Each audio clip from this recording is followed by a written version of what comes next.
Hello, everyone. Welcome to the True Stories podcast. I'm your host, Eric Owens, and if you have not yet done so, hit the subscribe button so that you never miss an episode.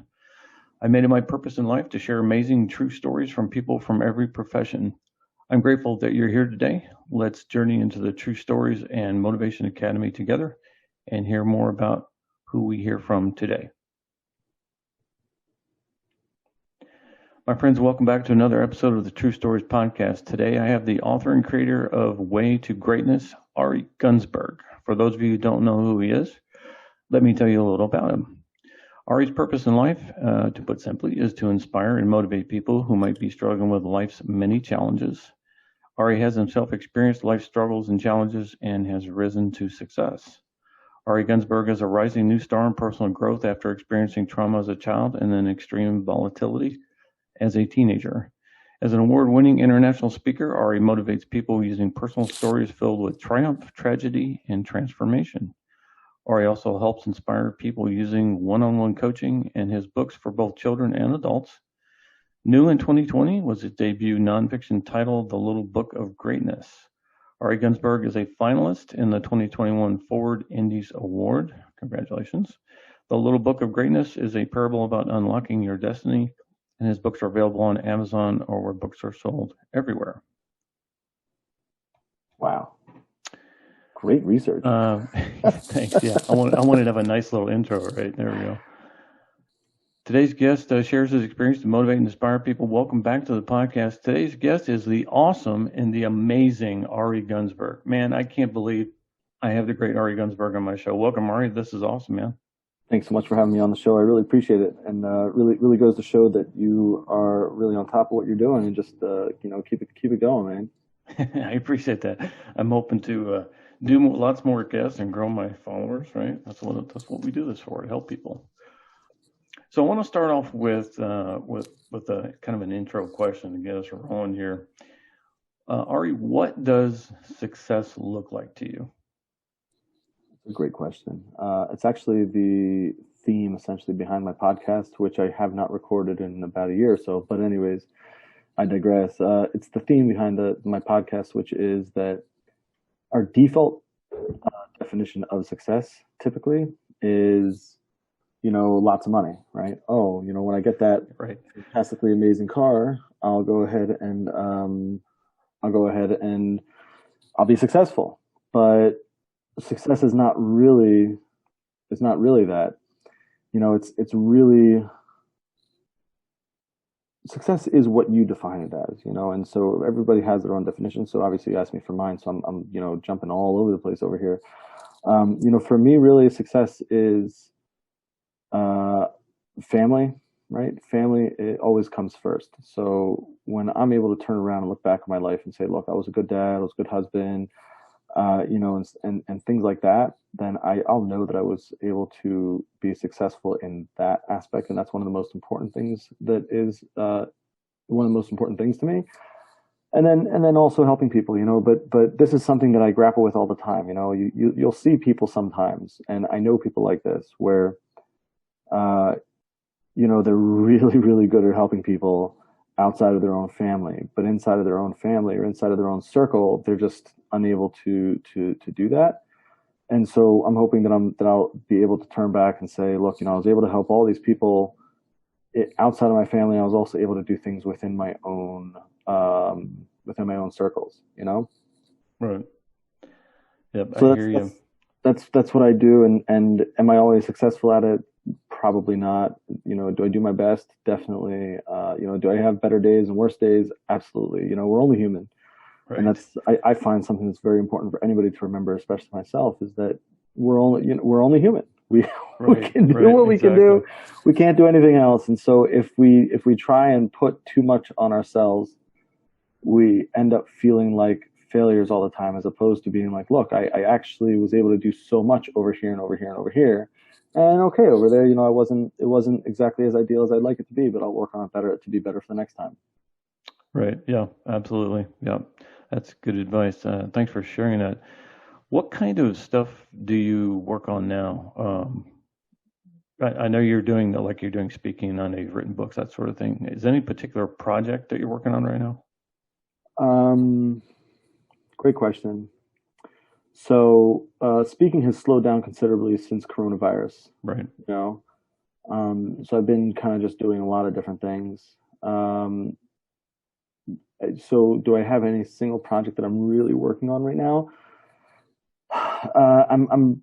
It's in the middle of my second book, but that's been kind of sidelined slightly. And that book also, the reason why that book got sidelined is because the underlying premise of that book was not fully built. Like I started writing the book, I was like, yeah, I'm just going to go straight into the book number two, and I started cranking through it. Then I got up to the point where I had to describe the whole program that I'm building, and I'm like, wait a minute, I didn't like sit there and outline the entire program or anything. Right. So I went back and started working on that, and then I got sidetracked with other things and whatnot. And so Mm-hmm. so that's my big thing that I have to get out is I have to develop what the program looks like, get my beta users to start using the program, and while that's happening, I'll go ahead and finish that second book. Mm-hmm. But I've got other small projects that have come up that I've prioritized on top of that in the meantime, just because of based on like how things are and what things are going on and everything. And so I'm anxious to get back to that development. Okay. Yeah. Yeah. I mentioned I wanted to mention something earlier when we started this, and I forgot. I have watched some of your videos that you have available on YouTube where you're speaking to people, and I've Okay. looked at your website and checked out the book on Amazon, that sort of thing. I liked your style on your YouTubes, and when I'm watching you, you're very relaxed, right? You're not like super formal. You know, come in wearing a suit. You know, everybody's very relaxed when you speak. You're not over the top with your tone and yelling that. So sometimes people do if they're excited about something, they'll do that. But you're very relaxed. Your approach is that way, and I thought that was really cool. Thank Um, you. yeah, yeah, no problem, man. You're welcome. Let's see. Next speech, I'm going into talks for sure. Yeah, right. Uh, tell me, Ari, tell us, Ari, where are some of your low points in life that you dealt with, and explain and share with us some of the high points as well. So it's a very broad question. Do you want to just Yeah, clarify? like you could pick, did you go through anything specific in your childhood or teen years, and how did you deal with it, that sort of thing? High points meaning good things that happen, that sort of thing. Okay, so let's go with the low points first, I guess. When I'm realizing now, like a lot of stuff happened that year. When I was 10 years old, I was out on a field trip and with our teacher, it was a small class. We were pretty close with our teacher. And while we were out on the field trip, he passed away. So that was one particular low point. A little bit later Sorry about that that. year, thank you. Sorry. Yeah. Uh, Not really much sure what to say to that, but Right. that's we can talk about that a little bit in more detail if you'd like. Then it's interesting because a little bit later, it must have been the year afterwards, but still, it's you look at it 20 years later, it's kind of a blur. But sometime like a year or so after that, we ended up moving away from what I would call a beloved childhood home, where I don't know how to describe it. I guess like I just felt very well based, very well with a good foundation over there, that I had good friends, that I had good places to play, that I had, and so we moved away from that. So that was a lot of upheaval. Um, Going from there, I had a number of low points during my teenage years. I had, it wasn't exactly an easy time through my teenage years. I was rebelling a little bit or a lot of it, and that lasted probably about 8 years or so, 7, 8 years, until it was in my Okay. early 20s. Um, and then, I mean, going from there, have I had low points since then? Yeah, of course. I mean, we've all had low points. True. What were they? It's so funny because when you're in the thick of a particular low point, right, there's Mm. nothing that could ever be worse. Right. You always feel that way. Yeah. Yeah, that's the internal feeling, but I Right. mean, let's face it, like there's always something that could be worse, and Hmm. Oh yeah. It doesn't help to tell somebody, oh, you're in a low spot. Don't worry, it could be worse. Oh, wow, that's Right. comforting. You know, Right. well, you can be dealing with what you're dealing with and a broken leg, or like add this in. Like nobody needs to hear that or anything, but it does help to have some perspective and everything that even no matter how low it can be, it can feel. There's always brighter days ahead.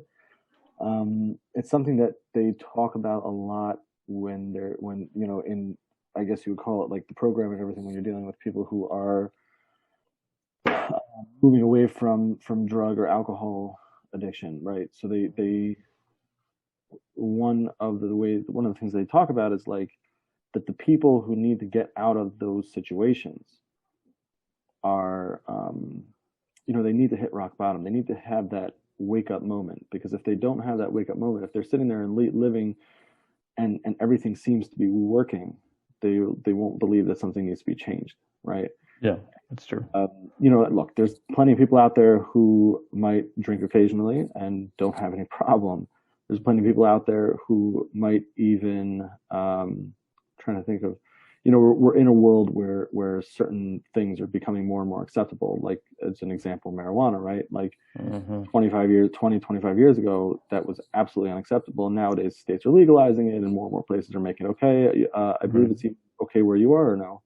Oh, it's very okay where I am. Very Yes. okay, right? So I'm saying, so like, so you'll have people who are using that type of stuff, right? And they're smoking it or whatever, and they're totally fine. Like they don't have a problem. But then you also have people who do have a problem, but they're going to continue believing that they don't have a problem up until that moment where they just can't believe that anymore. And that's that rock Yeah. bottom moment. Right. Yeah. I've completely gone off from the question, so No, no, that's okay. let's That's go okay. back. Let's No. go back. So the high points. Just a few. It's really hard to like really just pick stuff out and everything, and I'll tell you why. There's a story that's always meant a lot to me of a king who said, I think the story was told of King Solomon. Maybe it was just told of a general king. Maybe it's just like one of those legends that never really happened or did happen, whatever. Anyways, the king went to one of his. He put out a prize. I'll give a fantastic prize, whatever it was. Marriage to my daughter, $1 million, half the kingdom, who knows, for anybody who can create something for me that will help take the highs off the highs and the lows off the lows. And eventually somebody came over to him and he handed him a ring. He looked at it and he said, "This will do." And this king looks at this ring and he says, "Yeah, this is going to go ahead and take care of that." And so what did the ring say? The ring said, "This too shall pass," right? So like we were saying before, as low as it goes, there are better days ahead, and as high as it goes, there's more somber days ahead as well. And so to help us remember that, but anyways, so a few high points. The day I got married certainly was a fantastic point. A lot of joy, a lot of really amazing things happening. And then when I was in the contest circuit, every single time that I passed another level of the contest, in the speaking contests, I was one step away from being a finalist in the world championship of speaking. Wow. Meaning I got second place at the district level. If I had gotten first place, I would have advanced one more level. So literally like one spot away. Wow, And so that's every awesome. single level in that contest circuit, like it's so hard, right? Because you were just competing against 5 other people, and when you win, you don't want to sit there and like shove it in their faces by like dancing all around the room or anything. Right. But the feeling of accomplishment that comes from getting that next trophy and advancing another level is really phenomenal. Um, and just the feeling of accomplishment when I've had different projects that I've been working on for a long time that I get them out the door. The book, and then some of the kids' books that I've worked on and stuff like that. Those, it's always nice to finish a project and move on to the next one, as Right. opposed to like something where you're like, I have to sideline it for whatever reason and come back to it at another time. Right. Yeah, that's true. Yeah, I hear what you're saying there. That's good advice. What inspired you to write your books? Um, well, I had the concept of the 5 keys to greatness, so I wanted to get it out there in ways other than just in speeches. So I, sat down and figured out how I best could do that, and a book seemed like the right choice, and so I wrote the book out. it should be a fairly short read. It's about maybe a 3 to 5 hour read, depending on how fast somebody reads. And it's told in a story form, so it should be fairly easy to read as well. Because of that, it's not like somebody has to sit there and remember a bunch of facts and figures. And I just want people to understand the concept and have a little bit better of an idea about the 5 keys to greatness, and this seemed like the best way to do it. Okay, Ari, how can it's kind of an advice question. In other words, I'm asking a question that if you were, say, you're at a place where you're doing you were speaking and it was done, and someone would come up to you, it's possible they might ask this question. So here's the question: how can regular people find their own destiny? In other words, if someone is struggling, they have highs and lows, and they're kind of like, oh, well, I got a job and I'm unhappy with it, and I've got stuff I'm dealing with in my personal life, and I kind of sort of have an idea what I want to do, but I'm not real sure. There's things I'd rather go do. I mean, is there any kind of advice that you can think of that you could give them that would kind of sort of tell them, okay, here's a suggestion that might help you? What would that be? Well, first of all, welcome to life. Right. Join the club, Right. Even as I go and I do things and I work on projects and I get stuff out and I try to inspire people and everything, I still end up with doubts, and I still end up thinking, oh, maybe I should spend more time on this, or maybe I should spend more time on that. It's part of life. If you find somebody who has everything figured out, maybe there'll be a monk on the top of a mountain somewhere with a very, very simple life. Or maybe they're lying. Meaning a lot of people have a lot of stuff figured out, but nobody really has everything figured out. That's true, right? But all that being said, I think the best thing to do is if somebody's a list person, they can do it via lists. If not, they can do it via thinking. If they can do it, they can brainstorm on long walks, either in the woods or not in the woods. I'm very for spending time out in nature, especially if you have something to figure out. But the main thing is to okay, so here's my options. Let's say there's 3 options. Let's say there's 10 options, and if depending on how much time and effort you want to put into it, but you can sit there and look at each list. What are the pros and what are the cons to different things? Now, sometimes that might be like looking, sitting there and like brainstorming, being like, look, there's 3 things that I really want to do, and only one of them ever has a chance of making any money, right? Not that money has to do with it, but you can't fulfill your life's destiny and be living in a cardboard box. That's true. Yeah. So if you have a way around needing money, like let's say a family member has a giant farm and you can go and build a shack or a tiny house or something on the farm and never pay rent and never do any work, then maybe a lot more options open up to you. But for many of us, we need to make sure that whatever we're choosing is able to fund some level of a life, whether that's whether that's basic or whether that's not. But so you can look at all the different things that you have available to you, figure out which one makes the most sense in this particular time, and start working towards it. And a big thing I think is trying to get your feet wet as quickly as possible. That's one thing I would say. And I'll tell you a story about what my dad's a psychologist. My mom got her bachelor's in psychology. She was, I don't know exactly, maybe I should have a conversation with her about this, but, she thought that she wanted to go into psychology and into mental health and things like that. And so she went and she worked getting her degree in psychology for a long time. And then I'm not even sure if it was like her senior year or after her senior year, but she went and she got like an internship at a mental facility or something of that sort. And she started working in the mental health field, and very quickly she's like, I don't want this at all. Right. So if you get your feet wet as quickly as possible, like for instance, here's another example. My niece wants to become a doctor. So I've been pushing her, go and maybe get an internship, or even just go and like they have these programs where like doctors are able to bring people into the hospital and kind of like shadow them, even though they have no idea what they're doing or anything. Like just get into some of these places and like be there and like walk around with a doctor for a couple of days and like see what kind of stuff a doctor is doing. And you might find out after 6 hours, be like, I never want to do anything like this, because you have one vision of what it's like to work in that field, and the reality is nothing like that vision. It could be that you really do want to do that field, and that'll just solidify your dream that much more.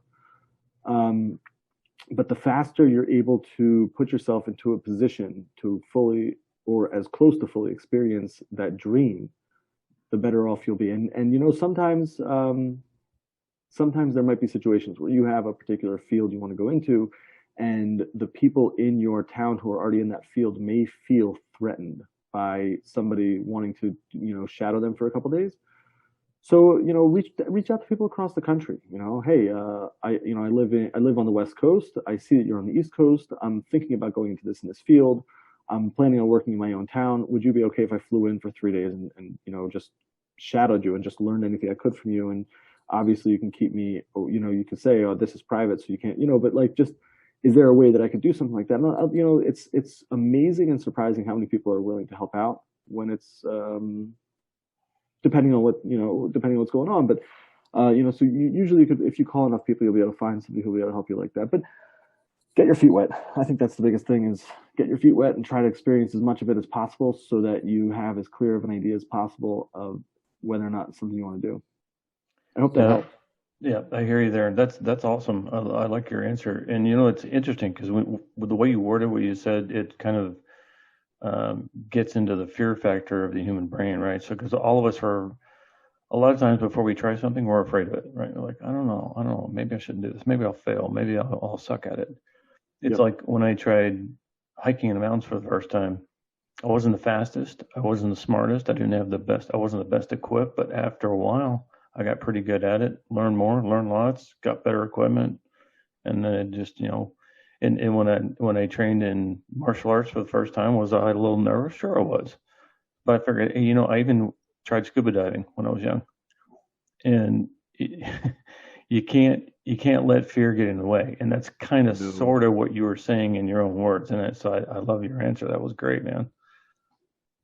Share with us some of the bad choices you made in your life and how you got past them with making good choices. What would be good examples of that? Trying to think. I have a speech where I talk about bad choices and stuff, and I find it interesting that many times our bad choices are not, for somebody on the outside, they might look and say, "Wow, you did that. That was a bad choice," right? Mm-hmm. But let me be a little bit more frank about what I'm talking about. When I was younger, I ended up in a lot of sticky situations, some of which had me basically spend the night in jail. So, when somebody outside is looking in, right, who is not seeing all the stuff that's going on a day-to-day basis, on a minute-to-minute basis, and all the choices that led us to those places, they might sit there and be like, "Wow, you made some bad choices." But to the person who's there, it wasn't usually, very rarely is it one massive bad decision. It's a series of small bad decisions that in totality end up in horrible places like that. Yeah. And unfortunately, sometimes they're the type of decisions that just need to be made because there are no better decisions. And sometimes they're the type of decisions that need to be made, or that are made, because somebody just doesn't know any better, or just doesn't necessarily recognize the long term effects of what they're doing. Right. But that's the big thing that I like to tell people and remind people, and sometimes even remind myself, is that as we make a series of good decisions, we end up in much better places, and as we make a series of bad decisions, we usually end up in much worse places. And so, if we want to change the trajectory of our life, a lot of times it's all about making that series of small good decisions. Right. I'll give you a really good example that I'm dealing with right now. I've between Corona and a few other things, I put on a little bit more weight than I'm used to. Thankfully I stopped it before. It's the heaviest I don't think now, but I'm saying at one point during coronavirus, I was at the heaviest I've ever been, which is not relatively huge, but like still, like for me, it was 8 to 10 pounds more than I had ever weighed in my entire life. So I went down a little bit, and then I went back up a little bit because we just had a big holiday. But now, so I'm like trying to get back into shape, and like I was watching somebody. It's hard to get back into shape, but like you have to make a bunch of really good decisions, and it's every single decision can throw you off. I was just watching somebody jog the other day. A guy was sitting there jogging down the road, a little overweight, not like a little overweight, like, but not like massive. Like let's call it medium between those two. And I was sitting there thinking, I was like, well, meaning the longer we wait, where we're making those bad decisions, and I'm just using it in regards to healthy eating and healthy choices like exercise versus eating, etc. But this applies to everything. But the longer that we wait, the worse that it gets. And the harder it is to dig ourselves back out of that place. Yeah, right? That's true. I would agree with that. Yes, that's good. If we're dealing with health, it's like very, very visible, right? Right. In the sense that like if you're just eating terrible foods and high calorie foods and you're not exercising, right? Two main factors of health, then it's very visible when and I'm not getting into like whether if people have particular diseases or particular things or whatever that's going on. I'm not even getting into that. Just getting into like regular old people. So it's very, very visible, but we don't necessarily see that. And I think Dave Ramsey talks a lot about this with wealth, right? Like it's the same idea with like, trying to build wealth and everything. Like there might be people who are financially flabby, and they just gotta start putting in the steps and putting in the work. But the longer you let it go, and the worse it'll get, and the harder it is to climb back out of that place. So the more that we're able to make those series of good decisions as opposed to a series of bad decisions, and don't beat yourself up if you make a couple of bad decisions here and there. There is no such thing as a straight path to the top. Sometimes you're climbing the mountain, just to jump back to what you were saying, right? And use that as an analogy. Sometimes you're climbing a mountain and you come up against a sheer cliff. You can't scale it. And so you might find a path to go around it, just, going, traversing the mountain a little bit, staying at the same level, but you also might have to backtrack a little bit. You might have to go down. You might have to, climb down the mountain a little bit to find that next pathway up. I mean, that's just part of life, right? There is no such thing as a clear path to the top. We go up, we go down, we go up, we go down, we go up, we go down. Right. We build what we can, and then when we fall, but we try not to fall all the way down to the bottom of the mountain. We try to only fall a little bit, and then we climb back up. One near and dear quote. It's actually from the Bible, from Proverbs, which I believe they credit usually to King Solomon. Is 7 times a righteous man falls, and yet he rises again. It's not about the falling; it's about the getting up. It's all about the getting up. Yep, that's true. That is absolutely 100% spot on. I totally agree with that. And yeah, I've been through lots and lots and lots and lots of challenges in my life. Some really hard, some mediocre. And you're right, it's what you do when you get up, and that makes all the difference, because that's how you get past it and move on to the next thing. So yeah, that's awesome, man. I love that. Talk a little bit about your. I like the title of one of your videos. It's "Failure is a Pathway to Success." And when I saw that title, I was thinking, it made me think of my own life. And I've had countless failures in my life, but it's because of the failures is the reason why eventually something became successful in my life. So go into that a little bit if you could. It could be, it could be the failure is a pathway to success, and kind of talk a little bit about. And you don't have to be real specific in depth on any of the failures themselves, but just kind of touch on that a little bit for everybody. I mean, it goes back to what we were just talking about. First of all, there's no such thing as a clear path to the top. So, and second of all, and this is one of those really, really hard things for me because just like many other people, I'd love it if everything was nice, comfortable, and easy. Right. Yeah, we all would, right? but I mean, did you ever watch WALL-E? WALL-E? WALL-E, yeah, by Disney. WALL-E. right? The little Wall-E, robot. yes, yes. Yeah, the little robot. Right, the robot, yeah. Isn't it in that movie where all the humans are like basically in wheelchairs with a little screen that they're staring at all the time? I think so, if I remember correctly. It might Yeah. be a different movie, but Been a long time. like so like there's like all the humans are just like living on these ships and they're all basically just like laying down in wheelchairs and just watching stuff all day long, Oh man. right? That's comfortable. Right. That's easy. Sure. That's what happens when people are just being fed stuff on a silver spoon all Mhm. day Right. long. You don't get anywhere. You become a zombie who's sitting in a wheelchair because you don't have the strength to climb up and walk yourself 100 feet to go to the bathroom and staring at a screen all day long. And the scary thing is that that's kind of where a lot of things are moving towards because we're all staring at our screens all day. But I don't want to get too deep into that. I mean, that's a whole thing that I wish I had a real solution to, and I don't because every single time I think about getting rid of devices and everything, like they really are truly helpful in many situations, although not all. But not getting into that. But so hardships and challenges are literally what make us stronger. An example today, I went for a hike. I only had a couple hours, and I did a hike, and I knew going into it that I had to climb about 700 feet of vertical elevation, which if you've never been hiking before, it might not sound like a lot. If you hike out west, it might not sound like a lot also. But if you're on the East Coast, 700 feet in a 4 mile hike is a decent amount of elevation. Right.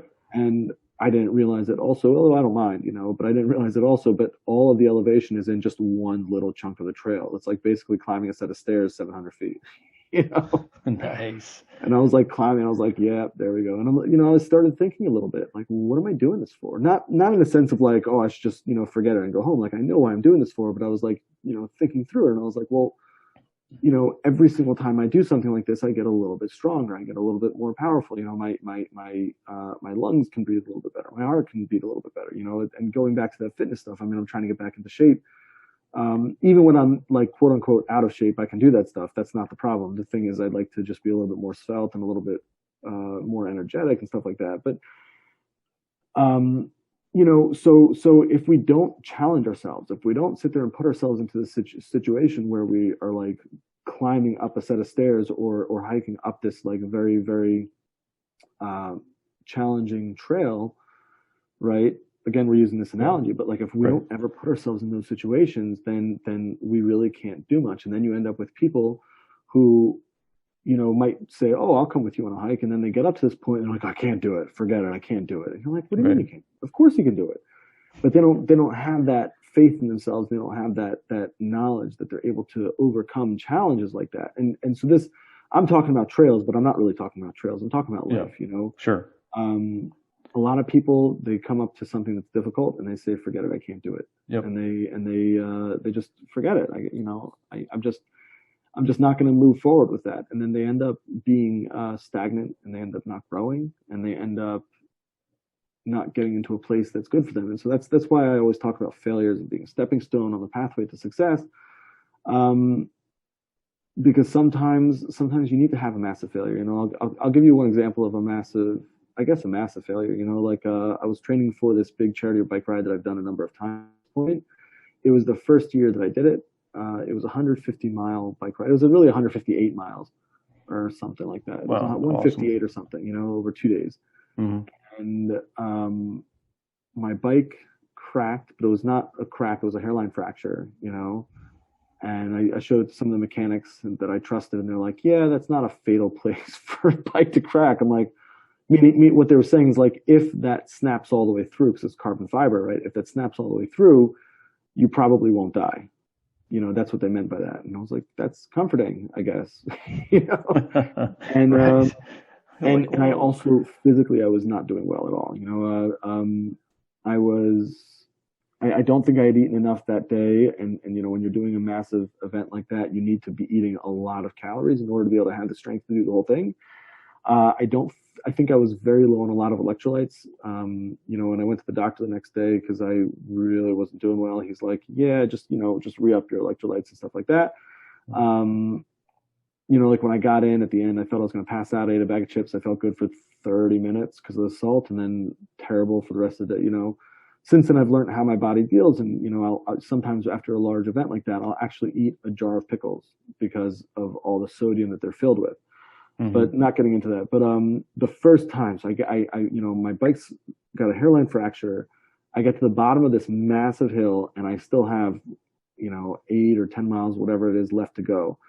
And I'm like, okay, I don't know, and like I didn't really feel like I had the stamina. And then the van pulls up, the sweep van, because everybody goes into the final finish line at the same time. And the sweep van is like, it's time to get in the van. And I'm like, so on the one hand, it was like, I really need to be in this van right now, which was amazing and it was really good. And I got into the van and I was like, thank God. Right. On the other hand, right, I wanted to do the whole event. I wanted to do every single mile. Sure. So my one saving grace was the fact that I had told people I'm doing 150 miles, and whatever the final tally of the whole ride was, I had done a full 150 miles by the time everything was said and done. And I don't know how I would have been if I may have passed out if I'd done those extra 8 or 10 miles, whatever I missed, but there was a massive feeling of failure by getting into that van, even though I had to, even though I didn't have a choice, even though physically I really had to, but it really, it's dejecting, to have to get into a van at that point. But thankfully the route the next year was the exact same. I did the whole thing. Every other time that I did the ride, I did the whole thing. Even though it got longer and more intense. But it's failure is really difficult to deal with, but having a good attitude about failure and recognizing that it's the challenges, it's the failures, it's the things that we do and we try and we find out it didn't work, and we can let it beat us up and get us down for the next 20 years. Or we can say, okay, what was it about this that didn't work, and how can I fix it for the next time, and how can I make it better and make it into a success, into a version of success, or to use it to rebound into a place of success or whatever. Yeah, that's true. That's an awesome story, man. Thanks for sharing that. It's interesting that I like that when you touched on the where you were so close to finishing, you couldn't keep going.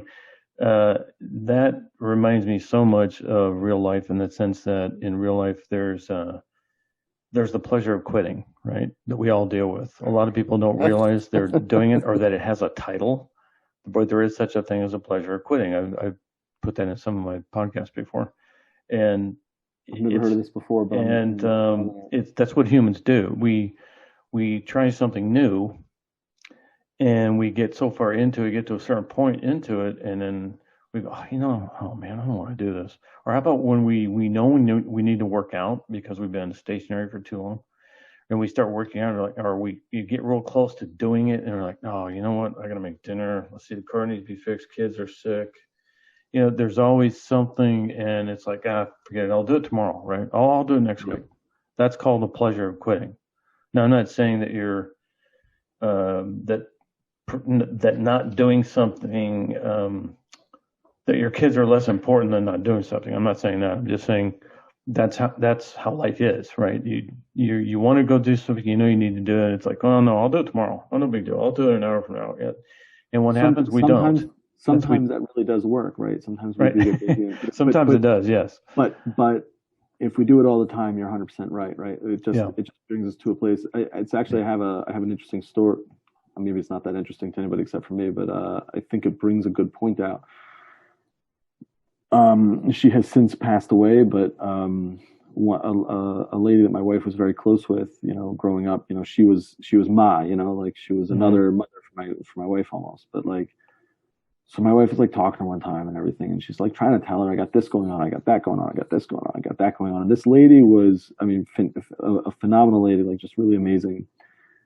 She also wore her emotions on her sleeve all day long. She was, in a good way, not in a bad way, but in a good way. But and she's sitting there talking, listening to my wife talk about this stuff and everything, and she's like, what are you doing? She's like, if you don't take care of you, who's going to take care of you?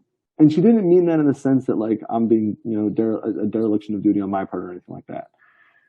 What she was saying is that you got to take care of number one in this, not in a Right. selfish way, right? Right. In my wilderness first responder course, right? Uh-huh. The number one person in any rescue situation that you always have to be concerned for, first and foremost, is you, Right. right? Mm-hmm. Because if you're running and trying to rescue somebody, if a person's trying to sit there and help somebody out, but they're not paying attention and they fall down a cliff, or they get stuck in a strainer, or like any of these crazy things that could happen because they're just completely disregarding their own safety and trying to help this person, nobody's going to get help. That's Meanwhile, true. if they Yeah. sit there and they say, look, I'm number one and I got to make sure that my own safety and my own stuff is taken care of, they may be able to save not just one person but 100 people, right? There could be a Right. massive casualty incident, right, where the person, right, but the number one thing to do is you got to take care of yourself, right? It's like you were saying, your kids, right? Your kids are very important. Kids are 100% important. But if a parent is sitting there and pushing themselves so far to the side and taking care of the kids so deeply that they're harming themselves, they're not going to be there for the long run for the kid, right? Right. Or there's so many different examples of this and everything, right? So it's not, I don't advocate selfishness, but I do advocate reasonableness, in the sense that if you don't take care of you, who's going to take care of you? Like that's like a sharp memory I have of this lady who's since passed on. But again, right, she's like, if you don't take care of you, who's going to take care of you? You cannot make yourself nothing. You have to take Right. care of yourself, right? And that's what you were saying, right? That again, like if you're busy and you do it all the time, and you're able to always exercise, and today stuff just went crazy and you couldn't exercise, okay, fine, so you get back to it tomorrow. But if every single day it's I'll do it tomorrow, sometimes tomorrow never comes. True. Yeah. Yeah. That's awesome, Andy. That's interesting. You would say those things because in my lifetime, I won't go heavy into it. I don't want to take away from you being the guest on the podcast, but in my lifetime, I had to raise two sons and a daughter on my own as a single dad, Oh wow. and so I, so it was important that, and I've always taken care of myself. Been away since high school. I did track and field and cross country in high school, and when I served in the Air Force, I ran just to stay healthy, and Yep. then when I left the service, I kept running because it was fun. I liked the long distance. It was fun, and do those little races that you see people do every now and then. They wear numbers on their shirt, that kind of thing. Yep. Ran a mini marathon in high school. So running to me was not only a way to stay healthy, but it was a way to like forget all my worries for an hour or two, and puts lots of oxygen into your brain. You always feel really good, natural high, that kind of thing. But I made sure to take care of myself when I was raising them, because I knew that if I didn't, well, who was going to do it, right? If I don't do it, who's going to do it? I'm not going to be that kind of a parent. So anyway, I don't want to digress too much from that. So thanks for sharing that. I totally agree with what you're saying. You're right. You got to take care of yourself. What's I that? hate just talking about running for half a second. Personally, I don't love running, just to be honest for a second. Maybe if I got better at it, I would like it more. But one thing that you should know about running: my dad, when he was 35-ish, he started running, and he ran like 4, 5, 8, 10, I don't know what it was, miles, like every single day ish for like Mhm. 5 years or so. Right. And his resting heart rate now, 35, 40 years later, is still at a very, very healthy rate. I mean, he's since gotten into fitness and everything, but like it's at a very, very healthy rate compared to most people his age. He's down still like lower 60s, higher 50s, I think. Wow, that's awesome. Meaning, I know he's got a very, very healthy heart rate, right? But I don't remember Yeah. exactly what it is. If I hope I'm not misquoting his heart rate. But the point is that he credits his level of cardiovascular fitness now with all that running that he did 35, 40 years ago, which Mhm. is fantastically amazing and everything. So just some food for thought for your own sake and everything. Like the running and other forms of intense exercise can have huge benefits, and they can Oh last yeah. sometimes for years. And Sure. Oh yeah. Yeah. I remember when I was in training in martial arts. It took years, of course, to achieve all my goals, but um, I not only achieved first degree black belt, I also achieved second degree, and I became a certified instructor. And while I was training in martial arts, I was training 6 days a week, and I was also hiking in the mountains. So I think in 2003, I covered 230 miles of trails, and I was in amazing condition. And you just feel, and I'm sure any exercise you've done, Ari, you can relate to how good you feel when you exercise. It makes you feel Yep. good, right? You have energy, you feel healthy, you get all that oxygen in the brain, right? Maybe go hiking in the mountains, get to peace and quiet, you get to be with nature, that sort of thing. So there's a lot of benefits to it. And you're right, you do, you get to enjoy those benefits later in life. That is true. And I think in a lot of ways it kept me healthy and still does for a long time. It's even when you stop doing it, you're still going to benefit from it as long as you don't become too much of a couch potato when you get older, I guess. Yeah. So One thing also that just blows my mind as well is like, if you go to the doctor and if you're if you're an athlete, right, runner, cyclist, whatever, right, if you're like a long distance or an endurance athlete or an intense athlete like that, and you go to the doctor, right, and the doctor sits there and takes your resting heart rate and it comes up as like 52, the doctor's going to get ready to sit there and start writing up all these forms about all these like problems of like tachycardia and everything, which basically just means like a slow heart rate. But then they'll like look at you and be like, "Wait, are you an athlete?" And you're like, "Yeah, I cycle a lot, I run a lot, I hike trails a ton." They'll be like, "Okay, never mind," because right, right, it's like so true. They will do if that. you're Yes. not an athlete, that's a cause for concern having a heart rate of Right. 50. Oh yeah. Right, Yeah. but if you're an athlete, they're like, "Okay, no, it's that you just have a good heart rate," which is Right. really really cool, right? Exact same circumstances, right? But what's the backstory? The backstory is an athlete. You're healthy, not an athlete. Let's get you in for more testing, which Right. is super cool. That's true. Yeah, that is true. Why did you get into podcasting? What was your motivation for that? Um, Long story. I meaning, first of all, the reason behind the podcast is has what to do with it. You know what? Just to help people understand that there's other definitions of success other than ooh, I've got this brand new Corvette. Right.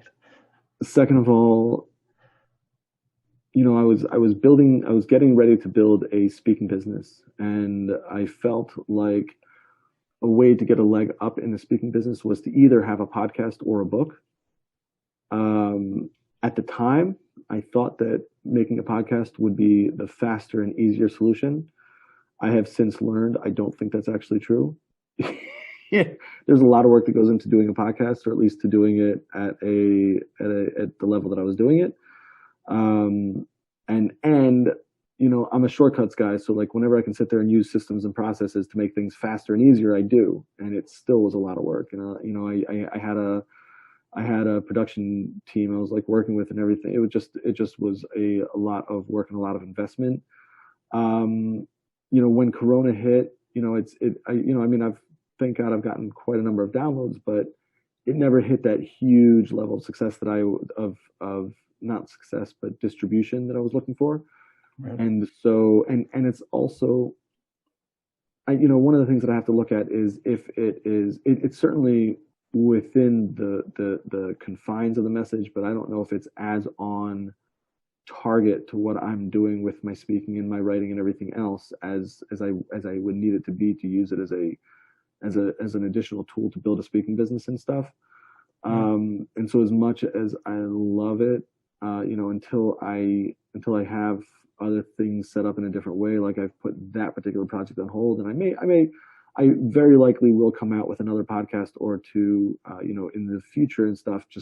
I just have to see what's going on and figure out the right direction to go into. I hope that answers the question a little bit. Yes. Yeah. No, that was good. That's good. Yeah. And I'd love to hear more. When you do have more, make sure to let me know, man. That'd be great.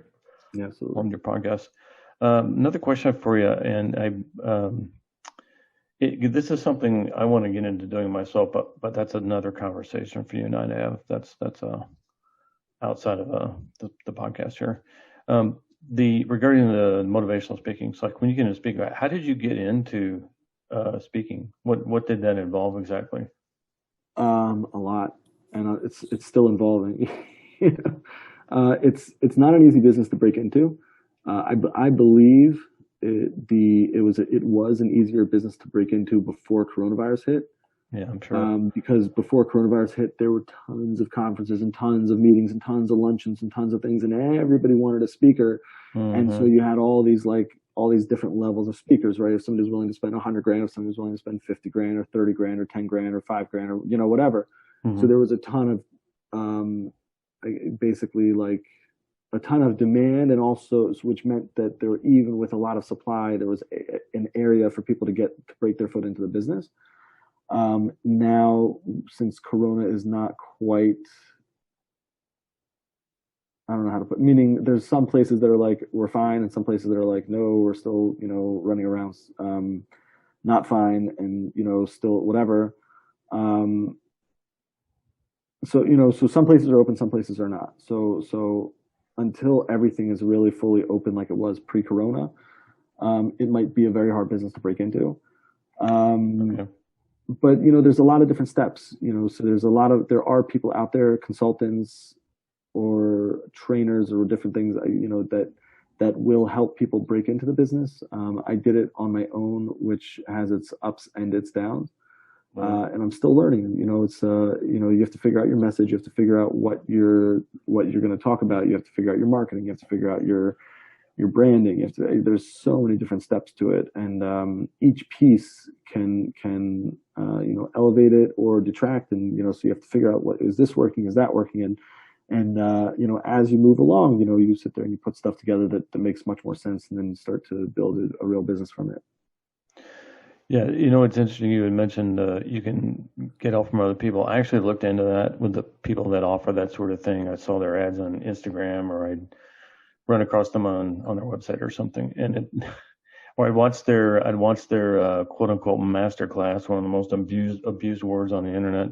And I watched their master class, and invariably after an hour or two of my time, at the end of it, they finally get around to telling me, "Oh, by the way, I'm, I'm going to give you like $1,000 worth of help, but it's going to cost you 2,000, or I'm going to give you $500. Here's a $500 value. It's only going to cost you whatever." In it, invariably, you always hear that, and you think, "Well, dude, I'm a 98 percenter. I'm not a 2 percenter. I don't have thousands sitting in the bank for me just Right. to throw at the wall so I can go do something, right?"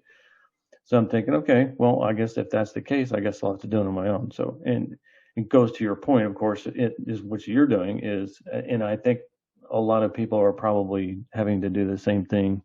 And I have no problem believing that Corona has made things difficult. Have you done any like virtual speaking because of Corona? Yeah, absolutely. Oh, okay, good. Oh, yeah. How does that go, like in comparison to pre-Corona? Oh man.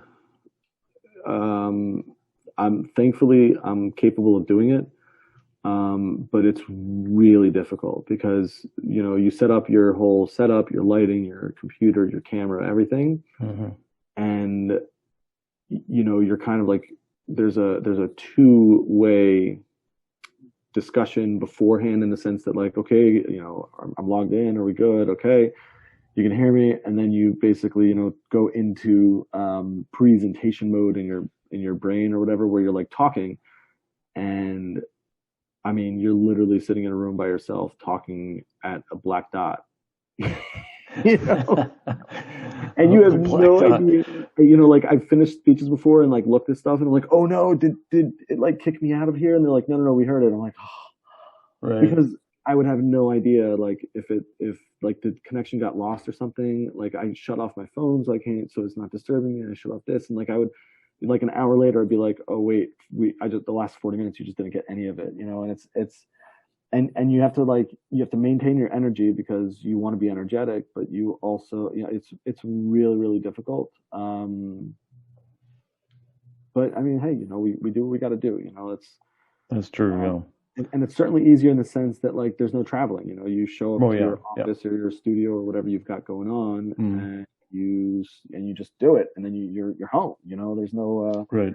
there's no, I spoke recently to a high school in Canada, and I went to my office and I spoke to them and I finished and I clicked it off, and I'm still by home, instead of like having to now go back to the hotel and jump on a Hmm. flight and Right. come back and everything else. So that part is cool. But it's I find it very difficult. I thank God I believe I'm good at it. I just No. it's just not the same because you meet the people beforehand, you hang out with them afterwards. Right. Depending on the crowd, maybe they're like I one time did a luncheon where after the luncheon they went to a bar and everything, and I was with them for a little while over there. Like there's Sure. it's just a much different situation with Corona where there's much less personability. There's much less Hmm. of an opportunity to sit there and go one on one and like hang out with people and just get to know people and just I love it for the people and the people are just really removed from it in Corona. So Right. Yeah, that's true. You miss out on that social connection yeah, that we all miss because of COVID. We all miss that. yep. Those were the good old days, and hopefully we'll get back to that soon. So what I want to do, Ari, is as we get close to probably need to wrap this up here, I wanted to ask you a question that might seem a little weird. Okay, so if you were to live into your 90s or even to 100, and your family and friends put together a movie of your life, what would you like that film to say about your life? You're saying that they made a movie of my life?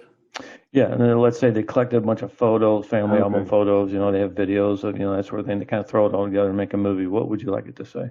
All right. Well, from a family perspective, I'd love to say that, I was there, a good dad, good granddad, great granddad, whatever the relationship may be. From the friends perspective, and it's very hard because ever since I've had a family, it's amazing how little how hard it is to keep up on friendships. Um, but from a friend's perspective, that I was a good friend, that I was there, that I was available. And I kept in touch. That's another big thing. As you have high school friends, you have middle school friends, you grow older, and a lot of times you just don't keep in touch. I do my best to keep in touch with everybody, or a lot of the guys, and I think that's basically it. From a professional standpoint, I hope that I can make some small imprint on the world. Whatever that ends up being. I have plans of what I hope it is going to be, but I have to get the information out there in order for it to work. Like the 5 keys to greatness, the other things I'm working on. Um, that those are the things that I look to do. That I was able to help people. That I was able to be. Uh it's hard. Because even you can do stuff when you're in your 30s, and you can just do tremendous stuff in your 30s, and then you're talking about 90 or 100s. That's 60 years later, right? A lot of the people who would remember that Right. stuff aren't Yeah. even there anymore. Right. But I think my wife's uncle. I learned a big lesson from him. I've noticed that whenever possible, as much as possible, as often as possible, when there's a family gathering or a family celebration or something, he and his wife work incredibly hard to make sure to be there. He doesn't have to take off work to go. He doesn't have to like that. Like there's a lot of people who are like, I'm busy. I have work. It's just this event. It's not such a big deal. It's not a wedding, right? It's just Right. a Right. whatever event.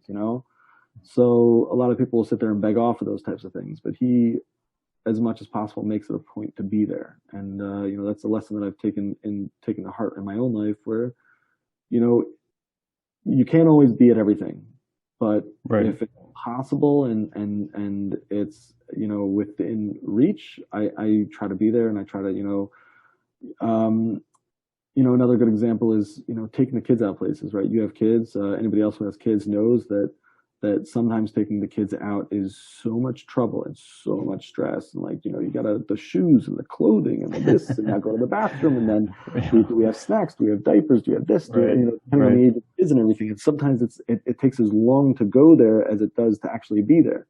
Right. Yeah, That's true. That is true. But if you don't do that, if you don't make that effort, if you don't create those memories and everything, right? Like they miss out on so much. And so it's on us as the current adults, and on the next generation as they start raising their kids. If you don't go out and do that, it doesn't happen, right? I mean, go back in your own memory for your own life, right? I don't know what kind of stuff you went through, but if you had campouts, if you had friends gatherings, if you had parties, if you had this, it all happened because somebody sat there and said, we need to do this for these kids. We need to make this happen, right? Right. A sleepover, this, there's so many different, a dance, so whatever it is. It only happens because people sat there and said, we need to create these opportunities for memories for these kids, for these teens, for these young adults. And, it's now on us to make sure to create the memories for the next generation, and on the next generation to start creating the memories for themselves and for the next generation after them. And Right. so that's something that is important for all of us. But we, because it's hard work, and a Right. lot of times it's a thankless job, right? I get Right. the kids out for a hike, and they're like, I don't want to go. Mm-hmm. You're making me go, right? But they get Right. out and they have a great time, right? But a Right. lot of parents are like, no, forget it. They don't want to go. We're just not going to go. Right. Yeah. Don't fall into it. Don't give in to the joy of quitting, like you were saying before. Right. Push your kids and push their friends and sit there and get them out, and because I guarantee you they'll love whatever, almost anything you do with them, they'll enjoy it. So just get out there and make those memories. I agree. That's awesome, man. I love that. Yeah, that is so true. And I tried really hard to do that when I was raising mine. One last question. What was the weirdest food combination that you've ever tried? Huh. I feel like I'm at Toastmasters what do you call it? Forgot what they call them, but table topics.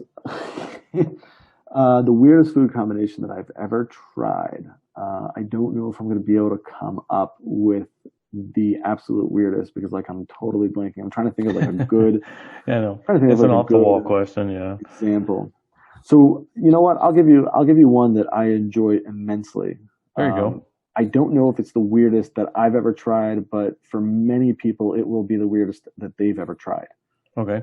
So there's a Middle Eastern food. I believe they have a similar thing in like Greek restaurants, but like you'll find it in Arabic or Israeli restaurants, called shawarma. Hmm. It's Interesting. but that's not the weird part yet. So Oh. it's Okay. like a roasted turkey. Sometimes it's like a sometimes turkey, sometimes lamb, sometimes a mix. Oh, wow. Um, and so that particular food comes with a bunch of different like salads and other stuff that people eat it with. One of the dressings that people will put on it is something called amba, right? Hmm. And you don't have to Okay. remember that part. You just remember the curried mango. It's Oh, okay. basically like pureed uh, mango that was pickled with curry sauce. Wow. So it's a very, very interesting Yeah, flavor, that is unusual. and it's delicious, right? And if you Yeah. don't like curry, or if you're allergic to it, obviously don't try Right. it. But like if curry is something that's even remotely interesting to you, I mean, like that with the other sauces that they put in with it, it's delicious. But like a lot of people would be like, yeah, mango with curry, that just doesn't sound right. Right. Oh man, that's cool. Thanks for sharing that. That was Yes. great. Oh, so the Greek version of it is gyros, right? Gyros are Oh, much more euros. common, Oh, okay. Yeah, yeah. or maybe they call them euros. I guess I don't know. So see how little I know about the Greek, but I don't know if that particular sauce is part of the Greek way that they make it. I Oh, think that okay. in Greek, I think when they make it the Greek way, they put it with like a yogurt sauce and like other stuff. I Right. don't know. I've never had it, Right. but so anyway, so like the Israeli or the Arabic version of it probably, and you'll know if a store really does it right if they have this sauce, because if they don't have the sauce, you'll know that they're too Americanized. But if they do have the sauce, you'll know that they're like doing it a little bit the right way. Right. That's cool. I have not heard of that one. Shawarma is usually how they Oh, spell warm that. out. Yeah. Okay. There you go. Well, Ari, thank you so much for taking time out of your busy life to do the podcast, to be a guest on my podcast today, and all the wisdom that you pass along to so many other people. It's much appreciated. Where can Thank you so people much for find having me you, on. connect Appreciate with it. you, and learn more about you? The easiest thing, the book is littlebookofgreatness.com, just spelled out, littlebookofgreatness.com. And then my main website, which will lead to anything else if you're looking for social media or anything else, is just ariguns.com, arigunz.com. Okay. All right. Great. Again, Ari, thanks so much for being on the podcast, and have a blessed day, man. Thanks so much. Appreciate it.